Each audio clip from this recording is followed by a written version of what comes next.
நிலச்சரிவை தேசிய பேரிடராக அறிவிக்க வேண்டும். நிலச்சரிவு மீட்பு பணிகளுக்கு உடனடியாக 5000 கோடியை மத்திய அரசு ஒதுக்க வேண்டும் என மாநிலங்களவையில் கேரள மாநில எம்பிக்கள் வலியுறுத்தல்.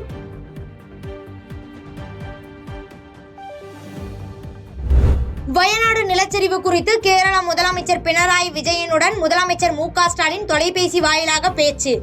நிவாரண பணிகளுக்காக தமிழ்நாடு அரசு 5 கோடி ரூபாய் வழங்குவதாகவும் முதலமைச்சர் ஸ்டாலின் அறிவிப்பு.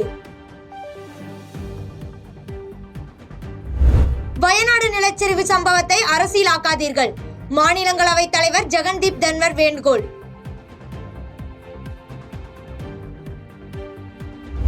ஒட்டுமொத்த இந்தியாவும் வயநாடு மக்கள் பக்கம் நிற்கிறது. மாநிலங்களவையில் மல்லிகார்ஜுன கார்கே பேச்சு. கேரளாவில் நிலச்சரிவில் சிக்கி பலர் உயிரிழந்துள்ள சம்பவம் வேதனை அளிக்கிறது.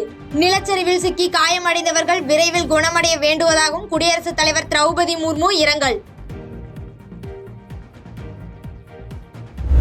வயநாடு நிலச்சரிவு விபத்து குறித்து தாமாக முன்வந்து விசாரிக்கிறது பசுமை தீர்ப்பாயம். கேரளாவில் நதிகளின் நீர்மட்டம் அபாயகரமாக உயர்ந்து வருவதாக மத்திய நீர் ஆணையம் எச்சரிக்கை. வயநாடு நிலச்சரிவில் உயிரிழந்தோரின் குடும்பத்தினருக்கு தமிழக வெற்றி கழக தலைவர் விஜய் இரங்கல். போர்க்கால அடிப்படையில் மீட்பு பணிகளை துரிதப்படுத்த அரசுக்கு விஜய் வேண்டுகோள்.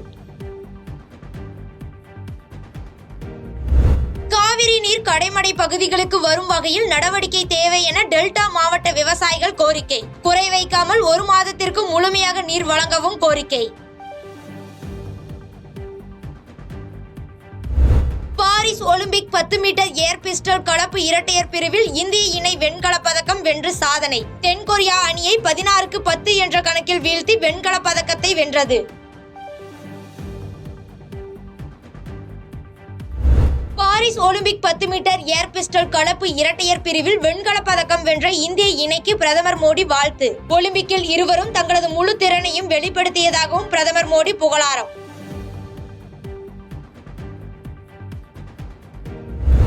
கேரளா மாநிலம் வயநாடுவில் ஏற்பட்ட நிலச்சரிவில் சிக்கி உயிரிழந்தோரின் எண்ணிக்கை 50ஆக உயர்வு. மீட்பு பணிகள் துரிதமாக நடைபெற்று வரும் நிலையில் பலி எண்ணிக்கை உயரும் என அச்சம்.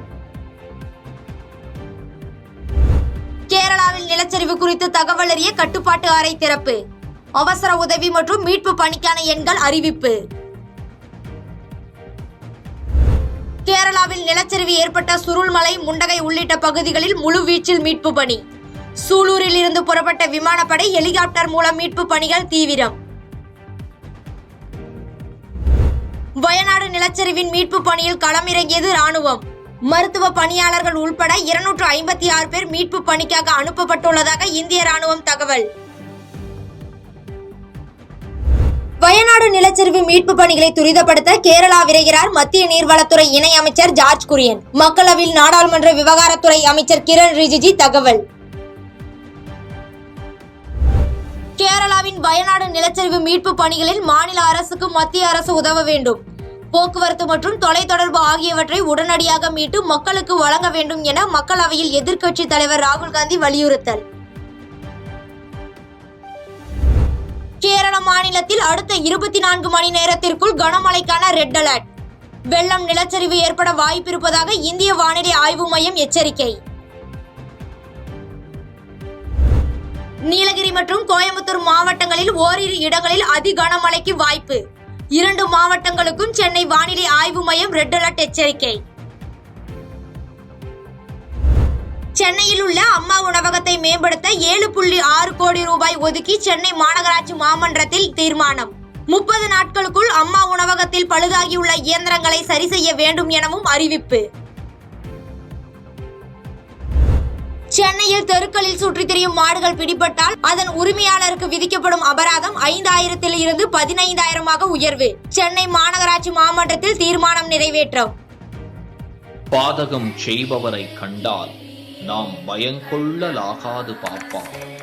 மோதி மிதித்து விடு பாப்பா, அவர் முகத்தில் உமிழ்ந்து விடு பாப்பா. அண்மை செய்திகளை உடனுக்குடன் தெரிந்து கொள்ள இணைந்திருங்கள் இயம்நாடு தொலைக்காட்சியுடன்.